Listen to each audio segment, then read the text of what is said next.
course humans can be stronger. We are learning more and more and more about human performance every day, right? We know very little actually about human performance. Flow is a fairly new research topic, ultimate human performance, so I don't think we've begun to tap into what we're capable of. The other thing is, we're moving into an era where there's going to be brain-computer interfaces, right? So we're going to combine man and machine. We'll have mini cyborgs, but it will absolutely allow us to keep up in an exponential world. And how we can get this flow state? Well, one, we do have built-in limitations, right? We have local linear brains in a global and exponential world, but for example, in the state of flow, we know motivation is massively accelerated, pattern recognition, all the brain's information processing systems are massively accelerated. So it gives us a way to keep up with our accelerating technology. There's a way to perform at speed and to think at scale, which is what we have to do to keep pace with technology. And what we have to reach the flow state? Well, there are 22 different triggers, preconditions that lead to more flow. So the individuals, the organizations who are very good at this, all they do is they try to build their lives around those triggers, try to utilize those triggers as often as possible. And the outcomes, more creativity, more focus? So there's a bunch of them, right? Motivation, massively heightened. Creativity, massively heightened. Learning, massively heightened. Focus, obviously, massively heightened. You also see spikes in collaboration, cooperation, empathy goes up in flow, and so does ecological awareness, which is our ability to see and perceive the natural world. So all those things are massively accelerated in flow. Flow follows focus, right? Mm-hmm. It shows up when all of our attention is in the right here, right now. Social media, very distracting, right? I'm not saying don't be on social media. I'm saying if you need to be in flow for your job, for example, practice distraction management, right? Like turn off your email, turn off your phone, turn off your social media, everything else that can distract you. And what the research shows is if you want to maximize flow, 90 minutes to 120 minutes of uninterrupted concentration is the best way to maximize flow.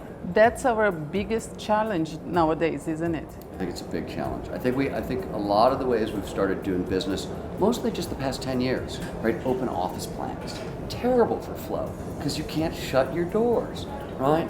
So, and I think we're seeing that start to change. Like you're seeing companies show up with the little phone booths, right? They put open office plans with their little phone. Yeah. That's all about concentration, heightened flow. So we're starting to become more aware of what it takes to perform at our best, and I think we're changing our organizations to keep pace. What the term psychologists use, the adaptive unconscious, and it differentiates from like Freud's idea of the subconscious, right? So that's not what we're talking about. We're just talking about the adaptive unconscious. And the reason is, so your conscious mind, very powerful, but very limited, right? It has limited RAM. You can only think about a certain number of things at once. It's very slow.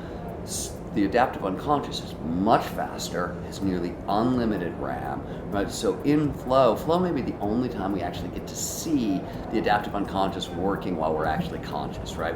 We see it in dreaming, but we're not conscious. But in flow, you're conscious of your unconscious processing, and one of the reasons, you see time pass strangely in flow, right? That's one of the things really common, and one of the reasons is your brain is moving at much faster speeds than you're normally used to seeing it process information. Using less energy, right? A little less energy too, yes. The unconscious is much more energy efficient. Flow is it's not rational at all. It's just heightened processing. So it's not a non-rational state. How do you practice your flow in your day-by-day life? I get up at 4 o'clock in the morning and I write from 4 o'clock in the morning to 8 o'clock in the morning, and everything's turned off. In fact, all the lights are off in my office, and I've got only focus view on my computer, so all I can see are the words. And I've just built my whole life around all these flow triggers. With flow, you want to have your conversations ahead of time, right? You want to tell people, hey, this is what I'm doing, right? So you can isolate yourself and still function, right? If you work in an office, right, we tell people to hang a sign on their door that lets people know what they're doing so they're not interrupted.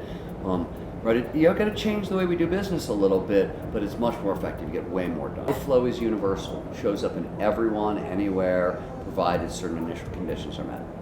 Novelty, complexity, unpredictability, risk, these are flow triggers. Curiosity, passion, purpose, these are flow triggers. The challenge, skills, balance, meaning we're in flow the most when the challenge of the task at hand slightly exceeds our skill set. And the list goes on and on. As I said, there's 22 triggers, and there's 4 or 5 different things that positive psychologists have figured out that also work. For example, strengths. So we all have individual strengths. What Martin Seligman figured out at the University of Pennsylvania is when we work in such a way where we're utilizing our top 2 or 3 strengths, that tends to drive flow.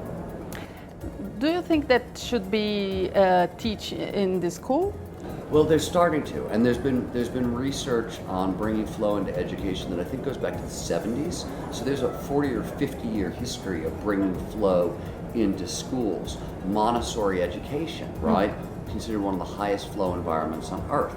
It's built around 90 to 120 minutes of uninterrupted concentration. So autonomy is another flow trigger, right? I talked about that on stage. So Montessori is also self-directed learning, right? The kids choose what they're going to learn. They have long periods of concentration. Another flow trigger is known as deep embodiment. It's a fancy way of saying we pay more attention to the present moment when multiple senses are engaged in the present moment. So with Montessori education, they emphasize learning through doing. So don't just read about that windmill. Go out and build one, right? You'll engage your hands, your eyes, your ears, all your senses. It tends to drive focus in and out. In fact, they talk about Montessori education as embodied education for this reason. Incredibly high flow environment. And really what they've done is they've just blended 3 or 4 flow triggers, right?